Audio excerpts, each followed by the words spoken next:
Alright world, here we are, Crowley Lake, riding my 2019 Triumph Street Scrambler. Anyways, pull up the kickstand, I will say, like I always do, right into off-road if you're in off-road. If you're on the off-road experience, because what a difference it makes. Must be an off-road, have controls to yourself, not to the motorcycle. It reacts very oddly, having anti-lock brakes in the dirt and snow and mud and ice. Here we go. These are my thoughts on the 2019 Triumph Street Scrambler.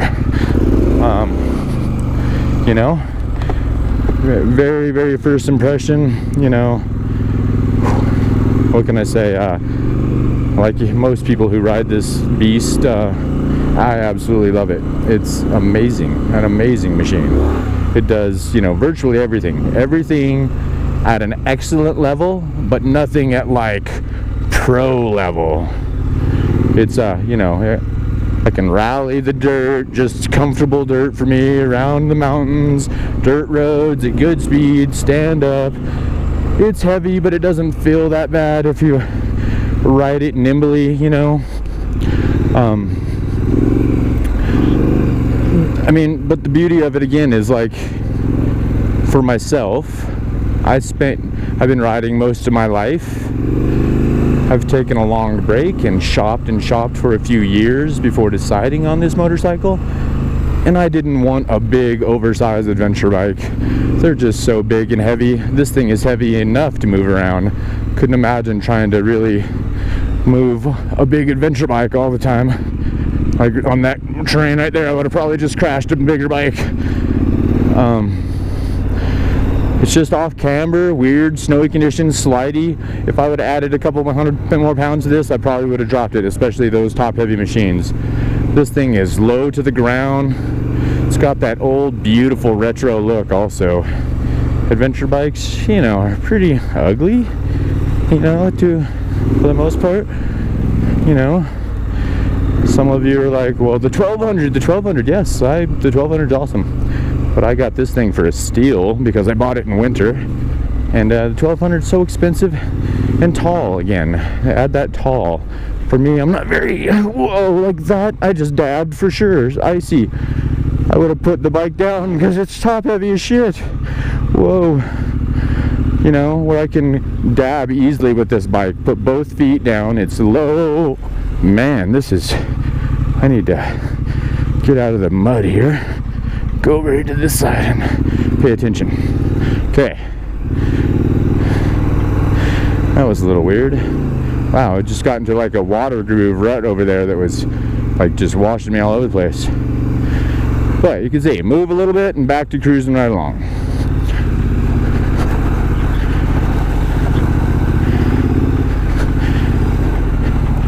Whoa. Okay. I'm gonna recompose for a minute here because it is turned to slimy slush in that few minutes of going out to the lake. The thawing, the difference is pretty large. This dirt gets a slidey feeling to it. Whoa. Whoa. Very muddy, folks. That's where this thing does not excel at, I will say too, is the mud. It's heavy and it slides out a lot. I definitely do not like it in muddy conditions. I have just, you know, it's still fun, it just doesn't excel there. I can ride muddy conditions, but it slides out a lot. Especially with the stock tires. It does so much better having these Shinkos on it. Oh my gosh. Immensely better having knobbies. Just if you plan on riding off-road, I would say ditch the Torrance tires pretty quickly. You know, as soon as your time frame budget allows, switch it to some knobby tires if you're gonna be off-road. That front tire Torrance, I dropped my bike a couple times and I attribute it a lot to that front tire off-road. It's just had kind of a high apex, and when it did bend over, it fell quickly, like I didn't even see it coming twice. And you know, it happens. It's just I'm not a very good rider, and you know, part of motorcycling. But man, I feel so much more solid in any terrain with these knobby tires, and I can barely tell a difference on the twisties, like barely at all.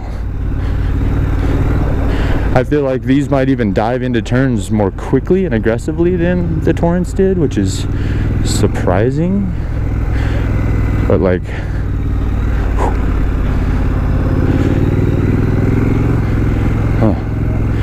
anyways, to that note, I love this bike on the street too. It does amazing. It just we have a lot of good twisty roads here in the High Sierra, and I have already put almost 2,000 miles on this thing in 2 months, and I desperately need to get it in and get it serviced. It's like 1,500 right now, not 2,000, but I need to take it in for its 1,000-mile service. It's definitely past due, but now with all this stuff going on in the world, I live 3 hours from my dealership. It's winter time. I did find a local mechanic who's been working on my bike, changed my tires for me, hoping he is willing to do the service in the next week during this crazy time. But yeah, this thing does great on the twisties. It's just, you know, I'm not a crotch rocket rider, sport bike rider, although that's what I had a GSX-R 750 in my younger days, an FC 750. Also, you know, I like fast bikes. I like that aggressive sporty style, but this thing rides, I swear, as well as those, more balanced, more fun, because it has just this beautiful low-end torque that just drives you through all the turns on the street. Like, you can just cruise and pick a gear and drive it through, and it just feels so good.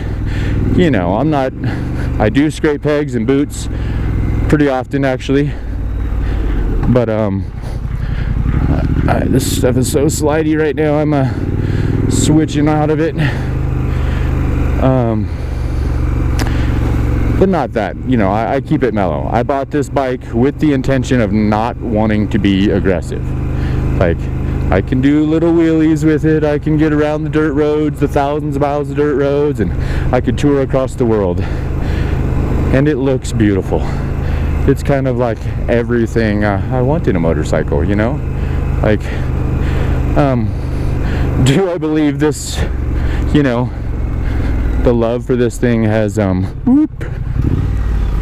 I can't remember which way to go. Well, I think it's left, actually. Yeah. This thing has definitely brought back my serious love for motorcycles, getting my boys into it now, and I definitely foresee a quiver. But if I only had to have one motorcycle forever, this bike would be amazing, you know?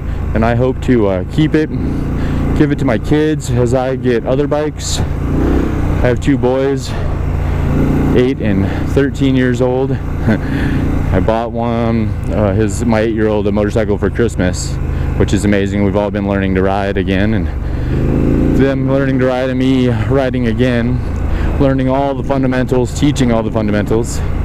It's pretty great experience, and I've got them both under the you know, the new life plan is to motorcycle around the world together, and I'm planting the seed in a very aggressive way, and that's all my 8-year-old talks about. Tells his friends he's motorcycling around the world with his dad. But I told him that's what I want to do in our life together. That's my new life goal, is just for my kids to motorcycle around the world with me. So you know, let me know till I can tell them that you think they should motorcycle around the world with me. You know, I think it's a great idea, and they're very excited about it.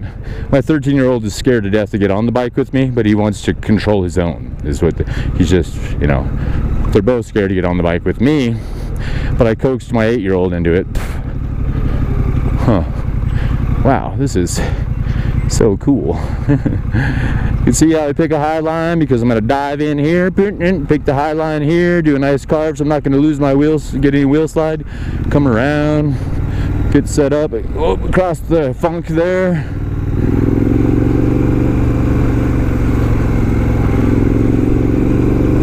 Again, high line. Use the angles of the motorcycle, you know, stand up.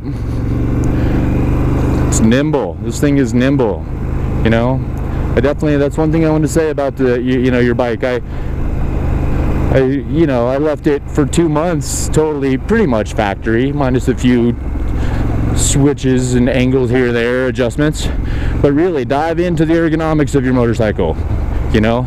I just recently pitched the handlebars forward, and what a difference it makes for standing up off-road riding. Massive difference. I'm so comfortable standing up now in an off-road experience, which makes the bike more nimble, makes me a better rider, more comfortable, you know. And then I can sit down, and it, you know, gives me a little higher rise on the handlebars, but it's got that more scrambler aggressive look too. I just use the logo on the handlebars, the Triumph logo, and to mark where kind of my spots are for my comfort of riding.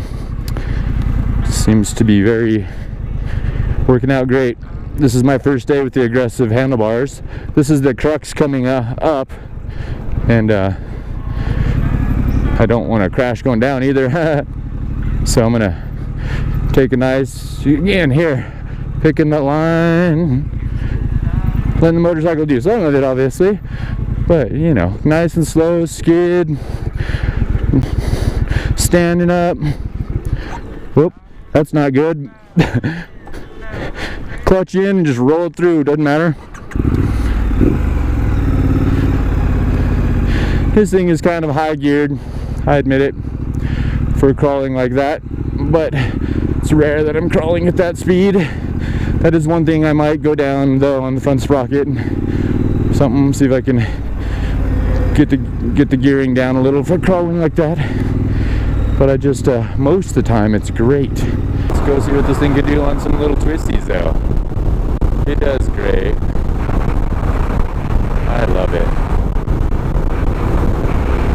I guess these aren't exactly twisties, let's just say mountain roads, but I'm just cruising. And man, it does amazingly well at these speeds. It's such a comfortable, easy ride. Amazing, you know, ergonomics. Like, just, see, you can see how nimble it is. I just, like, hug it a little with my thighs and just move around. It's so good. It's, you know, I love this motorcycle. Here's a little wrist hang turn, and throttle through. Oh yeah, just cruising.